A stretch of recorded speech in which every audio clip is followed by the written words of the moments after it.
ओम वासुदेवाय नमः।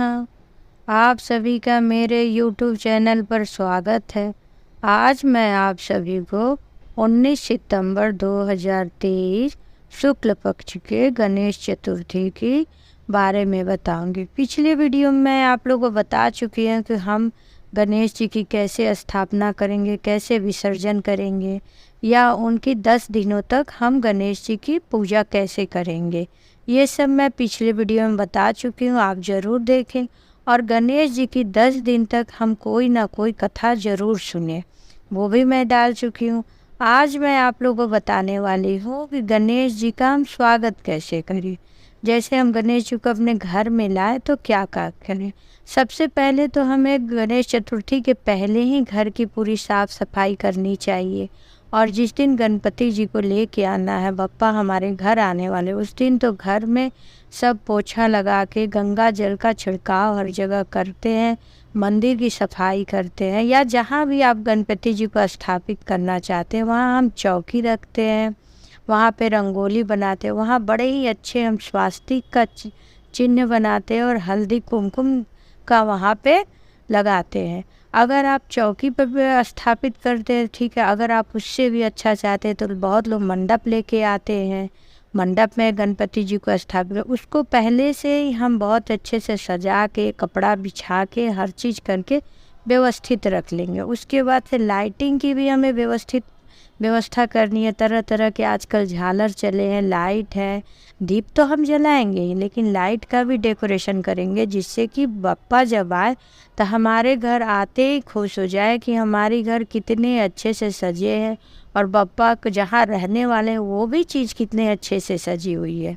अगर हमारा सामर्थ्य है तो हम बहुत अच्छे से डेकोरेट करें, हर तरह से बप्पा के लिए अपना दिल खोल के खर्च करें और बप्पा के स्वागत में कोई कमी ना रखे। उसके बाद से घर के जितने लोग हैं वो सब नहा धोवा के स्वच्छ कपड़ा पहन के जाए। और ख़ास करके घर का कोई अगर बच्चा है, लड़का है, या कोई भी आदमी है, वो जो गणपति जी को लेके आने वाला है घर में, वो नया कपड़ा पहनता है तो वो बहुत ही अच्छा रहता है। लेकिन आपके पास अगर नहीं है तो आप धुली हुई भी वस्त्र पहन सकते हैं। नया कपड़ा पहन के हम जाते हैं, गणपति जी को एक पाटे पे लेके आते हैं। और क्या होता है, गणपति जी का मुंह ढका हुआ रहता है। लाल कपड़ा आप लेके खुद घर से जाइए और उनको ढक के लेके आइए। सब लोग ढोल नगाड़े बजाते हुए, झाल करताल गणपति जी की गणपति बप्पा मोरया ऐसा करते हुए हम लेके आएंगे। क्योंकि जब हम गणपति जी का विसर्जन किए रहते हैं तो ये हम बोलते ही हैं, गणपति बप्पा मोरया अगले बरस तू लौकर आ। तो लौकर आ गए रहते हैं तो सब लोग बड़े ही उत्साहित रहते हैं। फिर हम गणपति जी को लेके अपने घर में जब पहुंचते हैं तो जो घर की महिला होती है वो पहले घर के अंदर चली जाए, अगर वो भी साथ में गई है तो अंदर चली जाए। और आरती की थाल भी हमें पहले ही तैयार करके रखनी है। आरती लेके हमें जो गणपति जी को लेके आए उनकी भी आरती उतारनी है और गणपति जी की भी उतारनी है। फिर जो लेके आए उसको हम टीका, अक्षत, फूल, मतलब उनका जो लेके आए उसको भी भगवान तुल्य मान के हम उनका स्वागत करते हैं, कि आरती करते हैं कि आप मेरे बप्पा को लेके घर में पधार रहे हैं, आपकी भी स्वागत है। फिर वो बप्पा को लेके दाहिने पैर पहले घर में डालते हैं और लेके आते हैं, और सीधे जहाँ बप्पा को हमको स्थापित करना है वहाँ पे बप्पा को हम रख देंगे और मुंह ढका ही रहेगा। क्योंकि क्या होता है, गणपति के दिन में हम पहले भी 1-2 दिन पहले भी बप्पा को लाके रख सकते हैं अपने घर में, और उनका चेहरा ढका रहेगा कपड़े से। उसके बाद से गणेश चतुर्थी के दिन जिस दिन हमको स्थापना करना है उस दिन बप्पा का जो पसंद का कुछ खास चीज़ है उसकी हमें तैयारी है। जैसे मोदक बप्पा को बहुत पसंद है, बहुत लोग घर में मोदक बनाते हैं या आप खरीद के मंगवाए। मोदक है, दुर्वा है, दुर्वा को हमें बहुत ही ध्यान से रखना चाहिए। दुर्वा का जो मुंह रहता है वो बप्पा के तरफ रहना चाहिए, और पंच किसी किसी दुर्वा में 5 डाल निकले, किसी में 3, और हमको दुर्वा का ध्यान रखना चाहिए कोई सूखी हुई ना हो। और दुर्वा को हम गांठ एक मौली से बांध ले, इकट्ठे कर ले, जा 21, 11, 51, 108, इस तरह से हम दुर्वा को भी लेते हैं।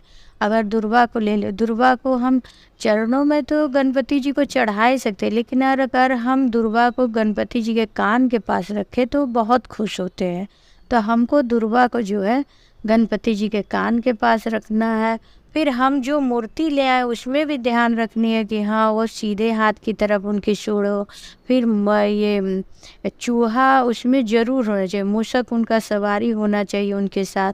फिर अगर गणपति जी के कमर पे सर्प बंधा है या गले में है तो वो भी बहुत ही अच्छा होता है क्योंकि जिस गणपति जी के कमर में सर्प बने रहते हैं वहाँ लक्ष्मी जी का वास होता ही होता है। इस तरह से हमको देख समझ के लेके सब आना है बप्पा को। और फिर अगर आप चाहती हैं संतान प्राप्ति के लिए तो आपको बाल रूप के गणपति भगवान को लेके आना चाहिए। और कभी भी आप नृत्य करते हुए गणपति बप्पा की मूर्ति को ना लेके आए, और आप ऐसा मतलब बैठे हुए गणपति जी की मूर्ति का आप लेके आए और उनकी स्थापना करें। और हमें 10 दिन तक घर में हर प्रकार की शुद्धि का ध्यान रखना चाहिए। खास करके अब किसी प्रकार की झगड़ा झंझट, मन में क्लेश, ये सब चीज़ों से हमें बचनी चाहिए। ऐसे तो हमेशा बचनी चाहिए इन सब बुरी आदतों से, लेकिन 10 दिन जब हमारे यहाँ बप्पा आए हैं तो हमें यथाशक्ति तथा भक्ति करनी चाहिए।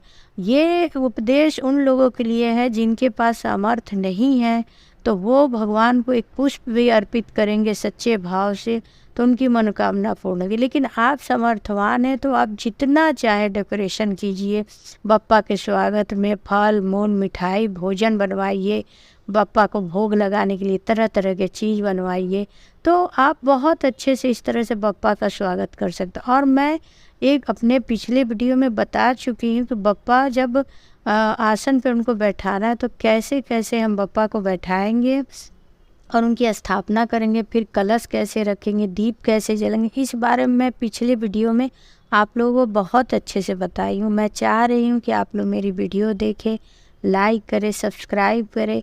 और लाइक सब्सक्राइब के साथ साथ ये है कि आप मेरी पूरी वीडियो देखें, क्योंकि बहुत लोग क्या है मेरी वीडियो नहीं देखते, स्किप कर जाते, फिर उससे कुछ फ़ायदा होता नहीं है।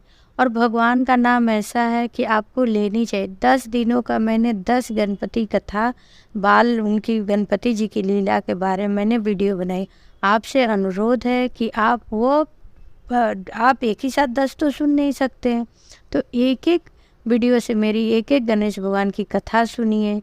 और जो बिजी है, टाइम नहीं है किसी कारण से, तो वो तो नहीं सुन पा रहे तो कोई बात नहीं, लेकिन मोबाइल हमारे हाथ में है आज के ज़माने में, तो हमें ईयरफोन लगा के या कहीं भी लगा के रख दिए, काम करते रहें और हम भगवान का भजन या कथा सुनते रहे। तो आप लोगों से फिर से अनुरोध है कि आप 10 दिन बप्पा के भक्ति में डूबिए। ओम वासुदेवाय नमः।